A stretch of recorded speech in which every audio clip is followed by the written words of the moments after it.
they're like valued in the markets right now. Their last valuation round was like 95 billion, which is definitely the largest of non-IPO, and I think they're privately valued more than that now. So it's totally insane. And riding the rocket ship has been great. I mean, there's lots of growing pains. It's not perfect, but like it's a really good ride to be riding right now. Yeah, and you should fucking ride it hard, man. And that's so cool because not many people can, be in that position, like have the skill and be in the right place at the right time to find that best option, and at the same time be able to pursue your dream of living in Japan and immersing yourself there and living there. I just think that's so fucking cool that you. Welcome back, fam, to today's episode, which is part 2 of this dope, badass Asian conversation I have with my badass Asian dude brother, Michael Wu, co-host of the Badass Asian Dudes community. In the first episode, the previous episode, we talk about our struggles and our backgrounds growing up in the States as Asian Americans and our parents and what they went through. And we talked about a bunch of stuff, which is awesome. This episode, we're shifting gears.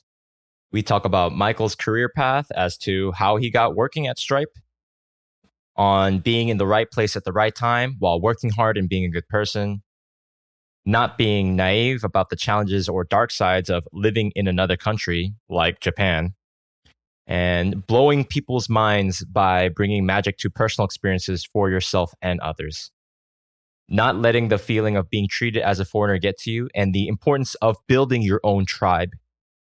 And really importantly, we talk about the most difficult moments of our lives when we lose our sense of identity and the importance of reaching out to others and being, again, a good person along the way. Here are some great quotes from this episode. When you think it's the end of the world, it's not the end of the world. Don't make suffering worse than it is. It's okay to be lost, but you should be figuring out ways to get unlost. Don't compromise your own ethics to get the things you want. There are lots of little gems if you listen carefully to this episode, so I hope you get a lot out of it. If you enjoyed today's episode, please send me some feedback. Either email me at mime@mimetime.com or DM me at mimetime on whichever platform, Instagram, Twitter. And if there's someone you know who would relate or get something out of this episode, please share it with them. Please enjoy the episode and have a great week. Oh, baby, you know what time it is?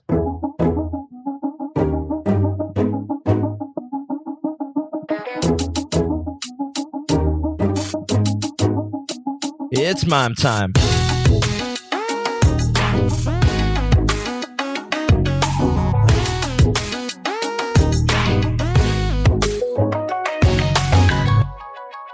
Yeah, at that point in time, I was in a PhD program at Stanford and hating it. When I graduated college, it was 2010. I didn't think, the recession was we were still recovering from the recession. And I was like, man, college was great. And, I'd love to learn more computer science. So let's go for a master's. Even though I didn't really need to. I could have gone straight into the working world right away then. But hey, paths are different. And, I saw some of my friends who went straight in the working world right away who became wildly successful. And now I'm just like, don't need to work. But I'm like, hey, that's great. That's fine. But I was like, no, let's go to school. Like, I love school. I love being that environment. So I got into various places as a master's, and then, on the advice of a family friend, as well as a professor who kind of scouted me out, saying like, hey, this guy seems like he's good at research. You should switch over to the PhD program. And that advice from the family friend I think that was an era when, as I'm saying, like this older generation of Taiwanese immigrants, they really value education, and education was their key for success in America. So he was like, you should go for that PhD. He gave the dumbest example, by the way. He was like, look at Jerry Yang now. He doesn't have a PhD. What can he do? Like, I guess he just runs his foundation or something. I'm like, this is a terrible example, but excuse me, who's Jerry Yang? Enlighten me. Jerry Yang is like the co-founder of Yahoo. And he's like a multi-millionaire, and he's just like, look at Jerry, he doesn't have a PhD, like what can he do now? I'm like, okay, that's a terrible example, but anyways, I was like, you know what, I'll try it out, it'll help pay for my master's, whatever. So I switched over to the PhD program, did research, passed like the qualifying exams, whatever. But I realized I hated it. I was like, I'm writing this like bullshit academic software for these like academic papers, and this software is terrible. And I'm doing like this like really dumb coding just to prove like some like stupid point. Well, not a stupid point, but prove some point. But I was like, this is ridiculous. I'm just gonna like take my master's and get out of here. So at that point, I was looking for an excuse to leave the PhD program, but I didn't want to just like join big corp. It like to me that felt like selling out. There's actually completely nothing wrong with that. I think just me personally, I did not want to do that. So I heard of one of my friends who, I was like talking to my friends, and then we're like, oh yeah, let's catch up. And he was like, hey, I'm finishing up like Y Combinator now. And just for people who don't know, Y Combinator is the premier startup like accelerator in possibly the whole world. But so, hey, we're finishing up Y Combinator. We're working on this product. Like, do you want to see what we're working on? I'm like, yeah, sure. I'm trying to leave anyway, so let's see what you're working on. And I was like, wow, like they're working on like a version control tool for graphics designers. And I was like, wow, this is like really cool. Like, all right, I'll work for you. Sure, I'll take some pay, I'll take some equity. And yeah, and that's when I left on my master's, and I joined that company. So it was like the two co-founders and me as being like a founding lead engineer. And we worked on that for a while. The product was great. We had like tons of users, tons of free users, but we just really were terrible at business. We just couldn't. Yeah, I mean, there's like three engineers. One was like more businessy. One was like a really great designer, but none of us were good at sales. And there's been a bunch of other like graphics design startups that have become like $1 billion companies, like Canva or like Figma or whatever. But I mean, we didn't have that. Maybe it was too early. Maybe it was too early for us. So we didn't have that magic spark to figure out how to turn that into a viable business. So we just kind of putted along, and then eventually, we were approached by Dropbox, who was on an acquisition spree at that time. And I was honestly about to quit because I was just like, dude, it's been like 2.5 years. Like, what's going on? Like, our business is terrible. Like, it's a great product, but like, I just didn't see a future in it. So I was about to quit and like just join some other company. And I was going to tell my co-founders that, and they're just like, oh, like they're like, oh, you're right. The reason that we haven't been doing anything is that we've been being like actively sought out for acquisition by like Dropbox, and we were just trying to keep it on the like lowdown. But since we're in this position, I guess we'll tell you. And then yeah, that got pulled off. So we managed to come out with an exit, an exit, and an exit is an exit. Just a cheeky exit. Just a cheeky exit, not like a don't work again exit. That was like yeah, here's a really nice bonus. Basically, it was like a little bit little bit of bonus or reward for like that time you put into that. And I think I mean they mostly wanted our talent, and like they wanted our product too and our technology. So I was like, okay, we'll take it. I'll take that as like a reward for my hard work for like two and a half years. And yeah, that's where the start of my career path began, basically. Okay, awesome. And would you mind going a bit into the ups and downs of your career path all the way till you ending at Stripe? Honestly, a lot of it came by just being in the right place at the right time and luck. I mean, I honestly had a very not much of a selection process when picking my friend's startup. It was just like he was the closest person around that seemed cool. And then it turned out that Dropbox was great. They went IPO, so that worked out for us. I stayed there for 4 years. Honestly, it was really comfortable there. They treated us really well. But I think near the end of it, probably like 2.5, 3 years in, I mean, I definitely learned a bunch of stuff, but I feel like near the end, I was getting like way too comfortable, like was starting to stagnate. And I actually recognized that. I recognized early on that like this is a place where you could get comfortable. And I was like, and I should try to avoid that, by doing things like trying to brush up on your outside skills, trying to interview outside every once in a while. But no, I like forgot to do those things. It's fine. Overall really well. But yeah, I got a bit comfortable Then I left after 4 years because, well, actually, I left after 4 years because I thought I was starting a startup, which turned out to be not actually what I wanted to do. That kind of went down in flames, and I that made me like kind of like re-realize that I had an interest in Japan from a while ago. After like some like struggles with like I couldn't figure out how to do it. It just like looked like a bleak, like impossible thing. And I managed to get over that after some internal struggles and like battles with depression. But in the meantime, like what really helped me out was like my buddy at a startup called Gem, who was doing really well right now. But he just like reached out, be like, "Hey, you're not doing anything. Like do you want to come work here for a while?" And that honestly gave me like a stable mental platform just like to stay on while I refocused all my time and effort and like life to figure out how to move to Japan. And I managed to like pull myself together enough to, you know, by coincidence, I was getting like lunch at Stripe with my friend. Previously they said, "Oh, like there's no openings in Japan, but you want to go to Singapore?" I was like, "No." But I bumped into my friend who was like, "Hey, Stripe has gone remote friendly. I bet this means you could probably apply." And so I applied again and did well in interviews, managed to get an offer, which I think out of the other options I have, I was looking at a few other companies and only end up with an offer from Google, who was kind of stringing me along at that point. Google's recruiting process is really messed up, but they're stringing me along. But Stripe came out with like a better offer, and it was like a better company that I wanted to work for anyways. So I took that because I was like, I literally think this is my best option here.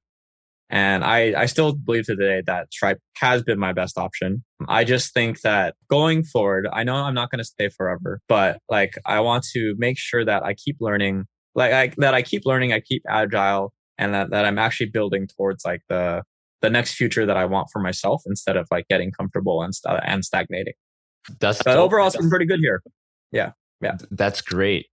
yeah. Just for the audience to give some background. From what I understand, Stripe is a software company that has a payment processing platform. Right. It like moves money from a customer's bank account to a business's bank account by like a credit or debit card. Yeah, And credit or like whatever. that seemingly simple thing is like a lot of tech that is involved and whatever. And so Yeah, what you do is like your software developing. Yeah. that's right. I build out their Japanese payment. We own the whole customer experience in Japan, and when I joined, I was one out of three engineers on the team. But we build out like all sorts of payment methods and integrations and the whole experience for Japan. So it's a pretty critical effort for Stripe. And I'm not trying to brag, but Stripe is literally like It's the huge. largest privately valued. They're literally like the largest valued private company right now that is like not has not gone IPO, I think I and they're read, huge, yeah, like 7.4 absolutely billion huge, annual revenue, $7.4 billion dollars in revenue. something like that. Something Like like that. I'd have to. I can't confirm or deny anything that's not public. Yeah. But yeah, they're like valued in the markets right now. Their last valuation round was like 95 billion, which is definitely the largest of non-IPO, and I think they're privately valued more than that now. So it's totally insane. And riding the rocket ship has been great. I mean, there's lots of growing pains. It's not perfect, but like it's a really good ride to be riding right now. Yeah, and you should fucking ride it hard, man. And Yeah, that's so cool because not many people can, be in that position, like have the yeah, skill and be in the right place at the right time yeah, to find that best option and at the same time be able to pursue your dream of living in Japan yeah. and immersing yourself there and living there. I just think that's so fucking cool that you do that. I just want to also note that I'm so glad that you said that, your career, a lot of it has been being at the right place at the right time. And a successful businessman who I met one time, he told me my a lot of success is being in the right place at the right time. But in order to be at the right place at the right time, you have to be a good person who puts in a lot of work. So the right people at the right time end up at the right place at the right time. I'm probably butchering that as Oh, well. I agree with you. And Uh, same with me and like the opportunities that I've come across, the people I've met, and like the different jobs that I've had. And it's all culminated to me starting this podcast yeah, of as well. And us, you and I meeting and having this conversation as course. well. It's been amazing. Yeah, Yeah. there's there's like tons of almost infinite possibilities out there for success. And I think, yeah, that hard work, being a good person just gets you. I mean, some people aren't going to end up like really unlucky for some reason, but I think the vast majority of the time, you will find yourself in a place that is good for you and you will do well in your own way by doing the things you said. Yeah. So why Japan? Why not Korea, Michael? Huh? Why not Hey, Seoul? hey, I'm I working know on it. you. Working I on know, it. I know you like Seoul. Yeah, and in fact, like I would, even if it's just for like a month or two, man, I'd love to live in Tokyo or Kyoto Yeah, or man. something. And I Yeah, just come still, hang out. yeah, yeah. You know, if I go to Japan, you know, and you're still when you're there, you jet setter you, then I'll No, man, definitely, we'll have a good time. We'll have a yeah, good time. We'll take you all around. But yeah, you gotta like coming and spending time here is like definitely different than doing a short trip. It's pretty different. But yeah, why Japan? I, Yeah, what yeah, was I your mean, dream? like a lot of people who ended up here, there's always some kind of initial fascination somehow. And mine was like watching anime in high school and going to college and rooming with a Mm, Japanese roommate, like a Japanese-American roommate who also like anime and manga and getting really into that. But that's usually just the start. The people who like the people who do it successfully, they take that initial like interest or whatever, and then that gets them that gets them into that world, and they learn more about the world, and they learn to appreciate it as a whole and not just be like, I mean, I'm still a weeb, but like not just a giant weeb who only like focuses on one thing, thinks Japan is perfect, or thinks whatever other country is perfect, and then like moves there with that one obsession only, and then like gets hit by a truck with all the things that are not perfect, right. Yeah, I read your blog and and then how have a you bad time. yeah, I read in your blog you mentioned how you wanted to prepare yourself, right? Because yeah, Yeah, that's what noobs do. Noobs like they'll go to a country, like I mean, anyone can be naive, right? And go to a yeah, country thinking it's gonna be like all their dreams. Like people who come to Korea be like, oh, I'm gonna meet BTS, or like you know, I'm gonna pursue whatever it is, my dreams of like living life in Korea and all the glamour of the appeal of Korea. And then when they actually come here, you know, it's like the opposite of what not the opposite of what they expected, but not the there's opposite. a dark side. But And it's a whole complete country. It's like the whole complete country, yeah, it's human. Just like any other country, you know, there's good parts and there's bad parts. Yeah, I think that's such a healthy, mature, wise mindset to prepare yourself. Like, hey, you want to go to some country. Like, I know there's a part of me that would really love to also spend some time in Vietnam, which is a communist country, and I love Vietnam. I would love me to too. live in Ho Chi Minh for like a few months, and I even know that's what Chris Kim did. He told me that he lived for a few months in Ho Chi Minh, you know, in his 20s, and I'm just like, damn, like I'm so just like I wish I did that. You know, I wish I could do that later. But I just think, oh, that's so cool. You know, I would want to do that. And if I went, I wouldn't have any, you know, naivete about like the fact it's a different culture. Yeah, There might be moments when I'm frustrated. You know, you know, I've been in, you know, when I was there visiting a couple of times, like one or two times, a taxi driver may have ripped me off, you know, and so, or and stuff like that. Right. And that the language may be difficult and impenetrable. You know, there'll just be cultural misunderstandings. I might get homesick.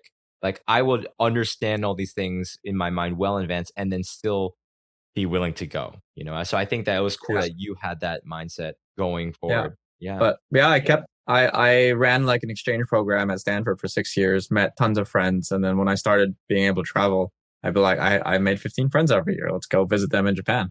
And I go visit, and they'd be like, wow, this place is amazing for various reasons, food and like development, and whatever. So I just kept going back and visiting my friends and being and like keeping up with the Japanese. And I'm like, all right, I'm going like 3 times a year. I'm going like 3, 4 times a year. I should just move here. So I was like, all right, I like it so much. I'm gonna like refocus like everything on like I'm gonna move to Japan first. I wanted to do this first to like to learn the culture, to learn the language, and because it was like so different. Like I could have moved to Taiwan too. I didn't for various reasons. I could have picked Korea. Didn't. I just wanted to do Japan first. But to me, it's like I want to learn as much as I can and build my tribe here, and then start branching out into those other Asian countries that I like, Korea, Taiwan, Singapore, and build my community and tribes there. My dream, my mid long term dream is just like to live a kind of like a pan Pacific lifestyle where I'm in all those places that I like, which is mostly Korea, Japan, Taiwan, Singapore, West Coast US. And those will be like my bases, like my communities. That's the dream. Dude, that's the fucking dream. I mean, you're already living the dream. You're living in Japan now, and Yeah. have an awesome career. At a super rocket ship company, and and you're making decent money. Like, you, that's fucking awesome, dude. You're living the dream now, and it's so cool to see. Like, you're getting to that next level, and like I have a very very similar dream. I love what you said. Like Pan Pacific.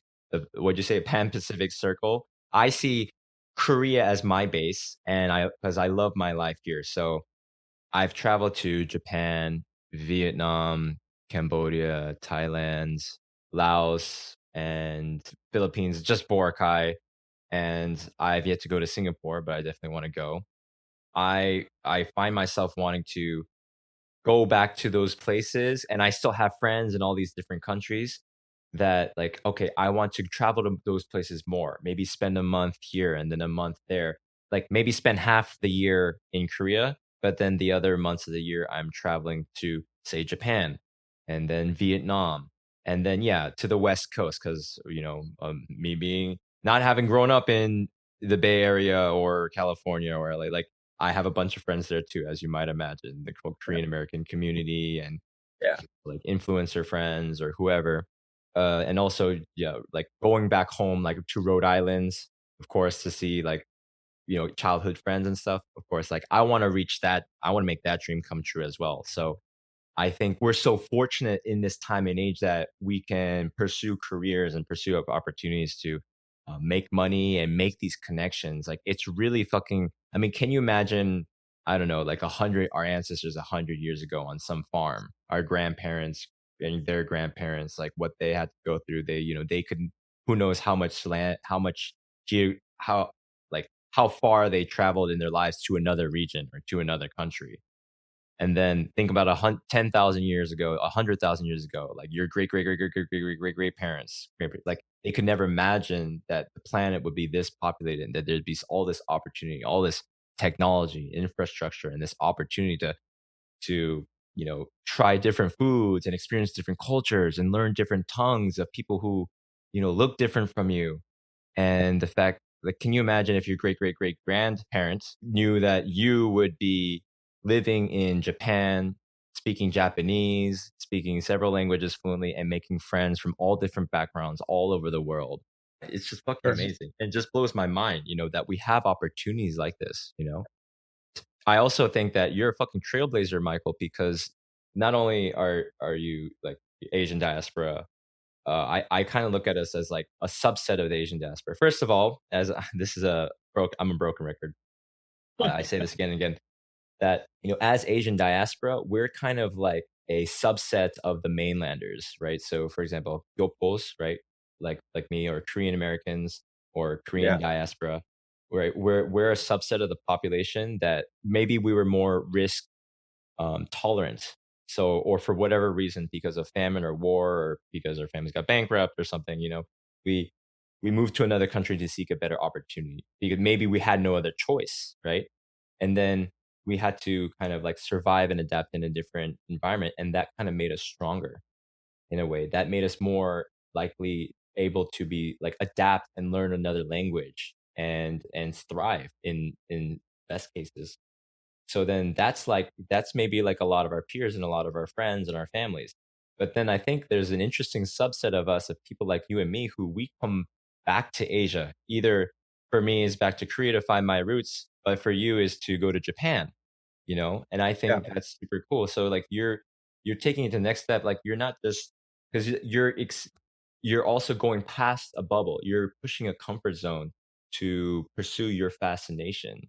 You have Yeah. that adventurous spirit, and you know someone might look at you and be like, what does this guy know? Like, what does he want to do? But like this guy, went to Japan and learned language, even though he's not that type of Asian. Like that's fucking cool, man. Like that's what I want to do. Like I want to be, because like and there are plenty of, say, not knocking on anyone else, but like maybe like some white weebs, right? Like some like white American weeaboos who come to Japan, right? But like, how many Taiwanese Thai weebs? You're a Thai weeb, you're a cheeky Thai weeb, yeah. How many Thai weebs? So I think that makes your story even more unique, because I Yeah. don't imagine that you have too many Taiwanese-American friends like yourself who have this fascination. So you have to kind of go on this journey and trailblaze it on your own, right? What is it like for you as an Asian American in Japan?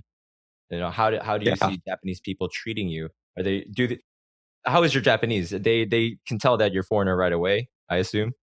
Kind of. I get about like 15 seconds 50%, in. 15 seconds. Okay, I get like that's 15 good. seconds in, and then 15 seconds. I go into the evaluation of like, okay, this guy is not Japanese, but I can talk to him. So, like I guess he's fine. But I mean, he's not Japanese. Whatever. I mean, well, oh, and by the way, there are a shit ton of Taiwanese people in Japan.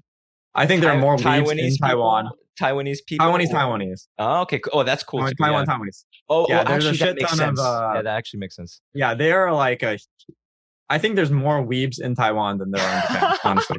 Oh no, but you are right in terms of like there's not that many Taiwanese Americans who are Mm, here. mm. There's not that many Asian Americans who have come back. But then there's that stereotype. There's the thing that they say that you will never truly fit in here. The Japanese will never really truly consider you Japanese. But I don't think that's necessarily a like horrendously bad thing. Obviously, it'd be nice if like, eventually they could consider you Japanese. But I think that means coming in, if you could speak I mean, I have an Asian looking face, so I blend in on the street and you'd have to talk to me to figure out. But coming in as like a Westerner with a good position and then speaking good Japanese, I mean, you might run into like a racist old fuck or something, or But like that's something really, any country. yeah, or something stupid like the landlord doesn't want to rent to foreigners Oh or yes, I something, heard about that. or they'll be like they'll have some like sliding scale of like, okay, this guy like is a foreigner, but like he has a good job and speaks good Japanese, and they're like, okay, I'm okay with that. But then we're like, this guy's like white and speaks terrible Japanese. Oh, fuck that guy. But I think you're unlikely to run into situations where that really, really affects you, where the Japanese don't accept you as your own, as their own. Yeah, unless you're like doing something like going into politics or something, and then maybe you'll get maybe you'll get minor frustrations. But like if you can like get yourself in a good position where you're not affected by that kind of thing, the worst you're gonna get is like some racist soul fuck or some crazy person, or there's generally not gonna be any like customer service people who are gonna be like, this foreigner sucks, get him out of here. Especially if they look Asian and they speak good Japanese, they'll be like, no, this is fine. Mm, They're actually really nice. They're mm. actually like they're really accepting. Yeah, if you're like putting the effort and they can see that you like putting the effort in language, you're putting the effort to fit in. I think the Japanese are generally really good. They're really accepting. It's still a bit hard to like become really like close friends with the people who are super super local, but I think that's not the people I'd want to get close to anyways. The people that I want to like get to know are the Japanese who are more international thinking in the first place. So I think it's like preparing yourself, putting yourself to like going about it smartly. I think I don't think you're going to really run into problems or nothing that can't be overcome.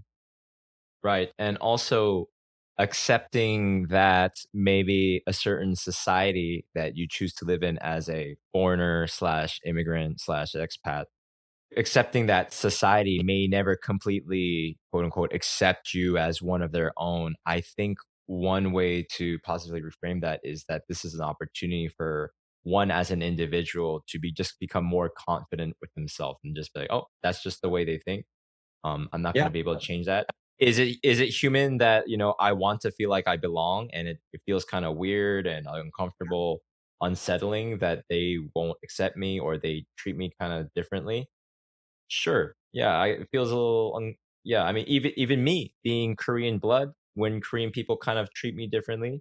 It's kind of like the same thing for me. Sometimes I can get past 15 seconds before Koreans can like realize that like I'm not Korean and all that.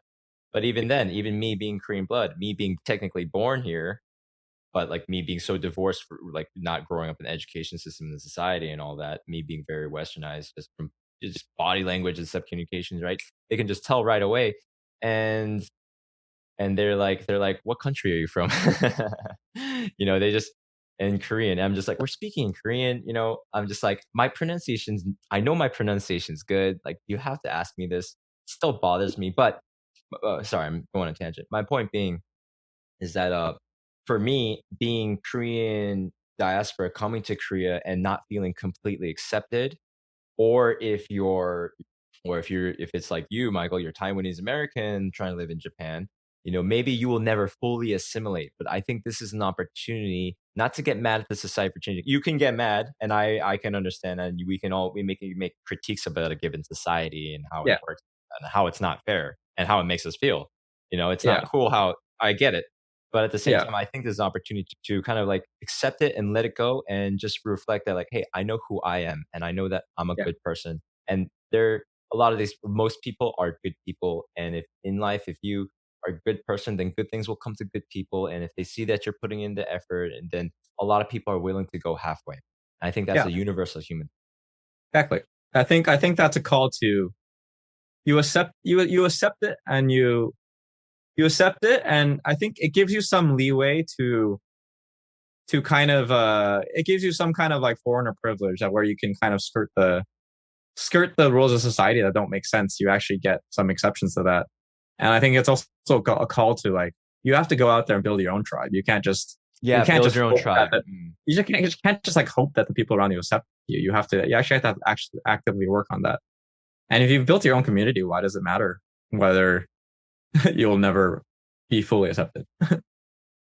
Yeah, man. And that's awesome. And that's great. Like you're building your Pan-Pacific tribe and I'm building my Pan-Pacific tribe, and like these tribes will collide hard worldwide. Yeah, man. It's Love so it. cool. And we're very fortunate to do that. Yeah. And some of us are fortunate to have this a bit of freedom and mobility.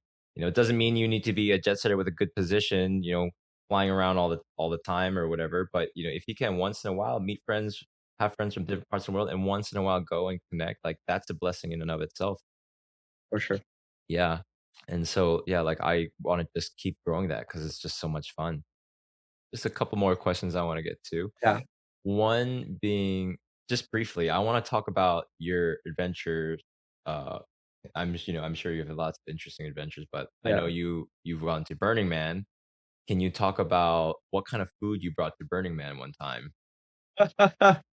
Yeah, I mean, yeah, you mean I love like doing that. And part of the culture out there is, giving gifts. And so I thought I want to give gifts that will make people happy. And to me, that means food. So I'd just be like, what can I pull off in the desert that can make people happy and would be unexpected?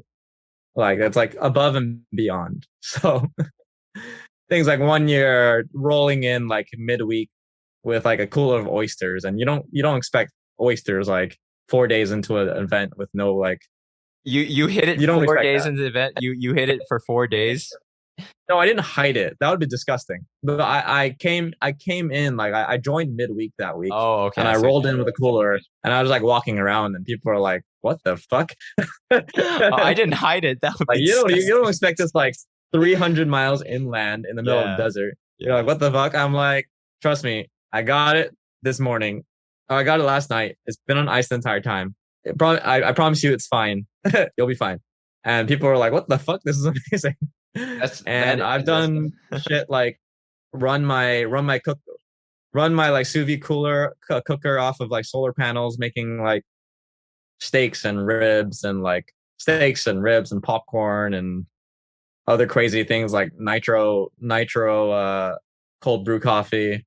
mm. So I trying to do like this kind of like sparkling grapes and all these crazy things to like blow people's minds out there, because I think that's a place where like the more magic that you can bring into like personal experiences like that, the better it is the better the whole experience is for like everyone you interact with and yourself.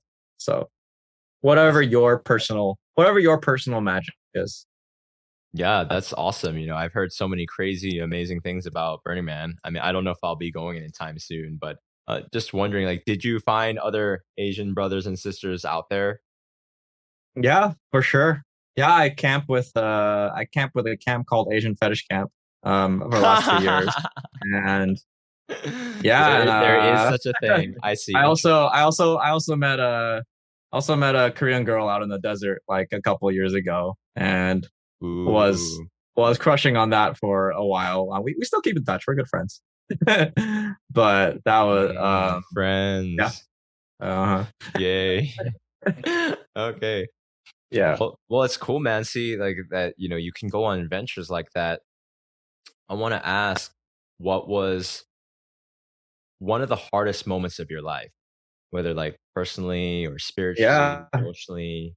It was in 2019, just kind of when I was in between things. I basically had like a really bad startup breakup. I kind of got sold by a dream and like I tied it into my identity. And that Mm, led me to like quitting Dropbox early and like forgetting about my dream to go to Japan.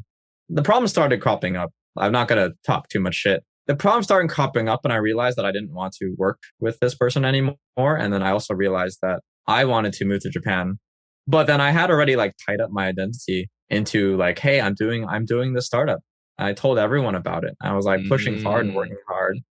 And then I was like, how can I how can I untangle for myself from this like in the best way possible? Because I still really love the product. Although I'm actually really glad that I dropped doing any sort of travel related stuff early 2020. That was probably that was probably a decision for the mm, better. I'm mm. sorry that I dropped doing any travel stuff like in 2019 before 2020. Um, but then, the whole time before this, I hadn't had anything that hard.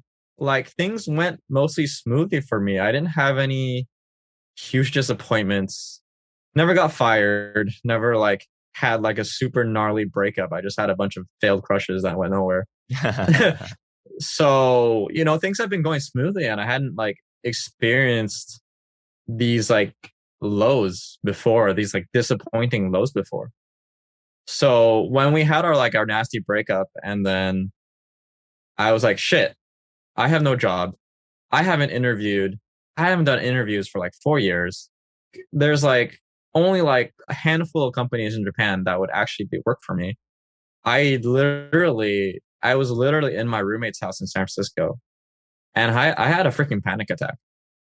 Like so bad that my parents drove all the way from like South Bay up to San Francisco. They sent me to the ER. They sent me to the doctor who like literally was legally obligated to send me to the ER at that point. Even though I mean I was not in any danger to myself at that point in time, but they were asking questions like do you have any thoughts of hurting yourself? I was like, yeah, like when I see a window, like I kind of think about like jumping out of it, but not really. But then at that point, the doctor is legally allowed, it's legally obligated. They have to send you to the ER. Mm. They cannot not send you to the ER. So I got put in the ER for like 5 hours, but I was like, this is stupid. But I was freaking out, like, oh my god, this ER bill is going to be super expensive. I was also coming off of like other random things, like a huge tax bill. I mean, okay, this is a good problem to have, obviously, but like a huge tax Still a bill, problem. but solid problem. But I was like, holy shit, I have to pay the state of California how much money? And I was like, how do I wrestle that up? I can't wrestle that much money up that quickly. Anyways, these are all like stupid. These are all stupid things that if I had sat down and just like thought about it, I could have solved all these things. And there's honestly no reason that I needed to be working at that point in time. I actually had enough runway to last a couple years. I just like could not imagine like not having a job and having something to do, not having income, thinking that I had like ruined my reputation with everyone and like the whole entire San Francisco startup community because I was quitting this thing and like I thought this I thought the partner was like shit talking me to everybody. Yeah, I fell into pretty deep depression for like 2 months or so. You thought it was But the end I of the managed. world. It was the end I of the thought it was the end of the world. world, honestly. I thought like there's no way I'm making it to Japan. My reputation's ruined. Whatever. I'm gonna like I've made so many like and I just like these are the symptoms of depression where you think about all the mistakes that you've made in the past, and then they like haunt you. They're like, why did I do this then? Like, if I didn't do this then, like, if I didn't do this then, or if I did this then, I could have been like retired and like retired by now or whatever. And then you look into the future and you're like, the future is bleak. This is the end of the world. I have no future. And he's like literally sunk into that funk and was lying in bed at my parents' house for like hours or days at a time. And they were super concerned. They didn't know what to do with like depressed kid. They consulted all their like friends and relatives and contacts. Like, what do we do this? Like, what do we do with him? What do we do with Michael? Like, do we send him to a therapist? Do we like force him to acupuncture? Do we like send him like some Chinese medicine doctor to do some random shit? All this stuff happened.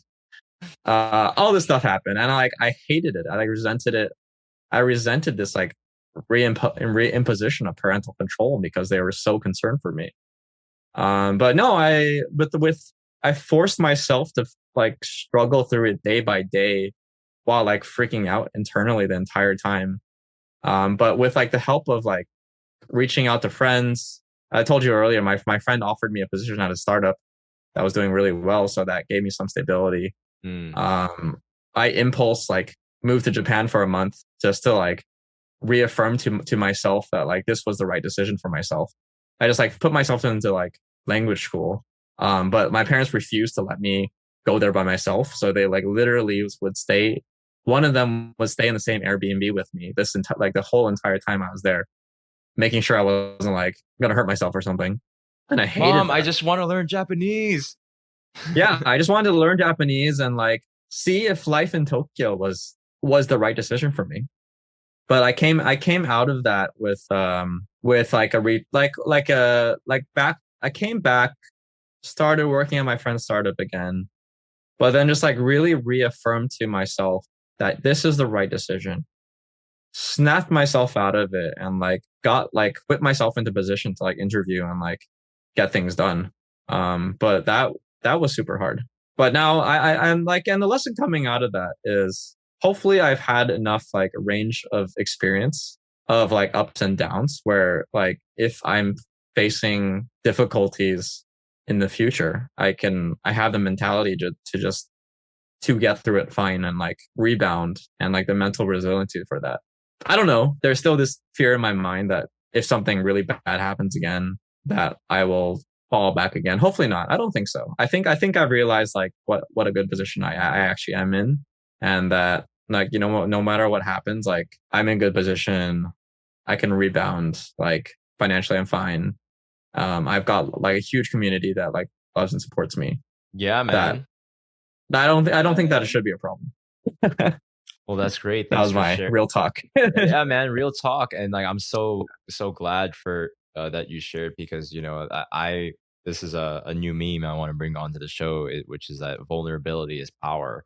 And it makes us more human. Like this is just when you share like a truth about something or so something that maybe like in your gut you're like, oh, I'm ashamed or I'm embarrassed. Like I just hearing you talk, like I could relate in some ways, even though like we had different upbringings Yeah. and we have different experiences. I have had a gnarly breakup. I haven't been fired from a job, but like of course many people have, and they have that traumatic job breakup experience. Like I have been in an ambulance to go to ER because the college campus psychiatrist was legally obligated to, after I told him like I was thinking about killing myself, seriously. This was back in college, of course. Now I'm just telling the story backwards. Yeah. I was on college campus. I was going through a rough time, a period of depression before I came out to Korea, and I told my campus counselor like I seriously just want to like end it. Like I'm so fucking miserable. Like, I'm seriously thinking about doing it. And then he said he has to legally contact someone. I think actually, a friend of mine at the time, I think who I confided in, I think he contacted the authorities. I can't remember if it was a counselor or the friend or both, but either way, I was at class. I decided not to do it. I decided like I wasn't going to take my own life. This is another story that I mentioned in another podcast episode, but I ended up not wanting to take my life, and it's just I went to the edge of what I was going to do, then I didn't. Then I just went to class, and while I was at class, like two police officers showed up and say, "It's like, hello, mom came here, like they're looking for me. I'm like, okay, I guess I gotta go. And I was intimidated, and they took like I don't know what to do. I just have to follow police officers. I don't know what to say. They took me to an ambulance, and I had to get on an ambulance. And I go to a hospital. Like I'm just like, what? Why? What was going? Well, I didn't understand, and I didn't have like the was it the gall. I didn't have Yeah. I didn't know how to ask, like, why am I on this ambulance? And then they're like asking, like, hey, like, are you having suicide thoughts? Blah blah blah.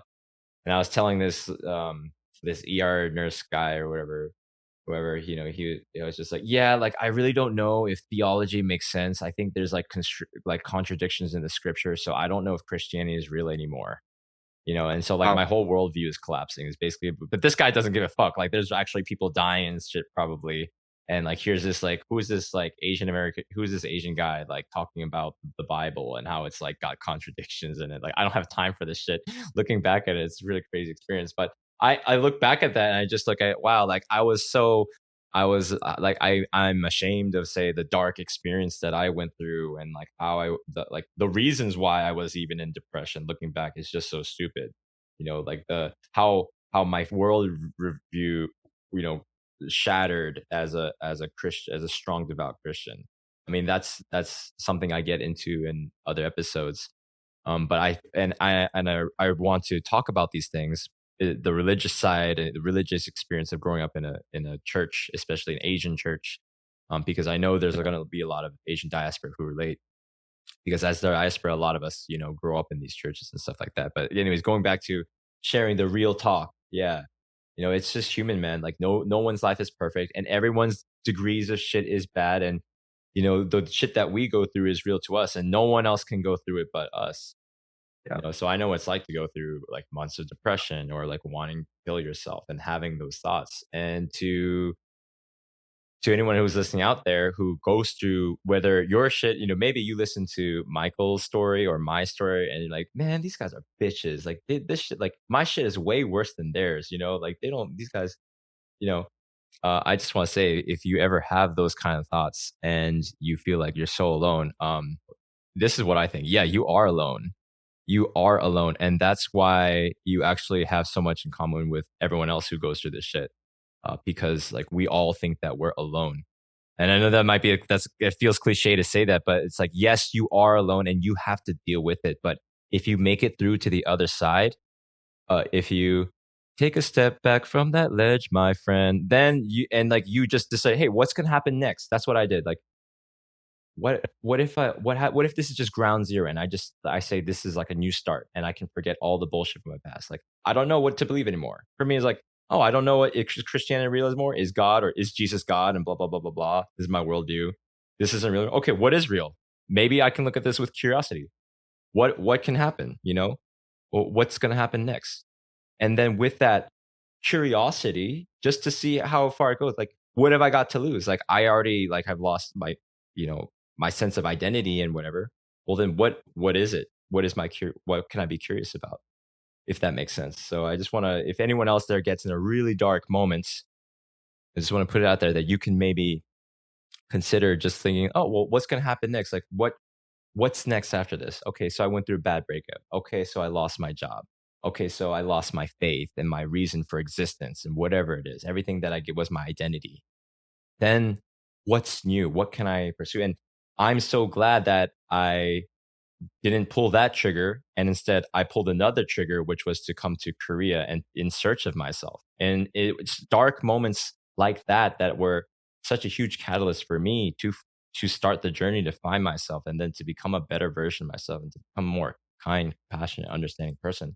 And that's why we're having this conversation right now, Michael, Yeah. because you went through your shit and now look at you now, man. You're a fucking cool ass jet setter, cooking dope ass food, dinner parties and throwing dope parties and connecting with people all around the world.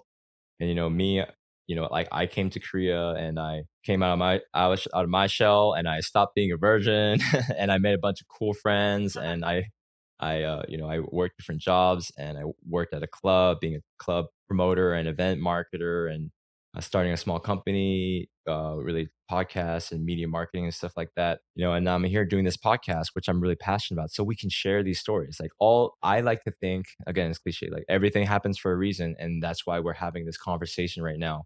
And this conversation hopefully can help other brothers and sisters out there, whether they're Asian or not, that, if you take a step back from that ledge and you just think, oh, what can happen next? It's not the end of the world. Whenever you think it's the end of the world, it's not the end of the world. So, anyways, thanks for listening to my tangent, Michael. Sorry to derail you for a bit. No, thank you. Like, I really appreciate you sharing as well. I just realized, yeah, everyone goes through their own shit, and your problems are real to you for sure. But there's like mental traps that you can fall in that make your problems to you worse than they actually are in reality.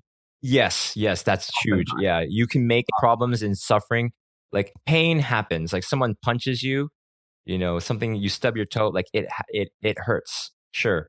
But suffering is when you like dwell on it and it stays as a past memory and it's a reoccurring thought, and then that thought like reverberates in your subconscious and you don't let it go. You don't just like, oh, I stubbed my toe, and then you just walk away. You don't just let it go right away. You just like, oh, I stubbed my toe. Oh man, why is life so unfair? Why did that person stub my toe? Why did that person do that to me? Why did this happen to me? Yeah, don't make things worse than they actually are. Because that's my whole, like that whole depression period that I went through. I just think I made it a lot worse than I actually had to. Yeah. Maybe it was something I just needed to go through to see how stupid I was. But okay, well, wrapping up here, Yeah. Michael, how can we, especially as Asian diaspora brothers and sisters, contribute to our communities and help each other? If that's not too broad of a question for you. I think you're probably interested in something, right? Mm. So I think you have to reach out, like do the things you're passionate about, get good at them, get in a good place yourself so that you don't need to depend on anyone as much as you possibly can. But reach out to others, like build community, like do things when you see something that you don't like or is missing, do something about it. Like just like try and like make yourself visible, at least to the point where you want to be. I think it's unlikely you'll become like world level famous just by whatever you do, unless you get really lucky or unlucky. But yeah, make yourself visible, make yourself like a visible resource for other people, and give what you can, fight injustice and where you see it. I think if you live with that in mind, I think then you become a powerful member of that community of Asian diaspora. I think that's a really powerful thing. Thank you. And last thing, which is very similar. What words of encouragement or advice would you give to those who are lost in their identity or relationships or careers, say for like your 15-year-old self? What words when if they're going through a hard time? I think it's okay to be lost. Mm. Finding yourself is a journey, but you should be figuring out ways to get unlost. But it's okay to have that feeling. And if it's something like trying to figure out what you want to do, whether that be career or otherwise, like if you're unhappy with what you're doing, I mean, maybe it's not possible to make a change to that immediately. Maybe it is. Maybe you can just like quit and restart if you have the resources to do it. But maybe it's not. Then you can make gradual. You like try to set a goal in mind, like what you're trying to reach, that you can do in like a tangible time frame, and make steps. Do little things all the time that bring you closer to that goal, and then you should be able to transform yourself out of that situation in almost any situation that you are in.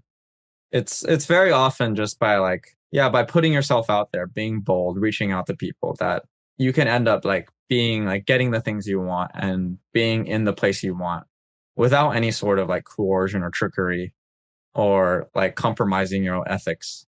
It's like don't compromise your own ethics to like get things to get the things you want too. All right, that's great. Yeah, thanks a lot, Michael. That's so cool. Yeah, man, I wish I heard that when I was 15. Shit. But hey, we can share that with other people now. Yeah.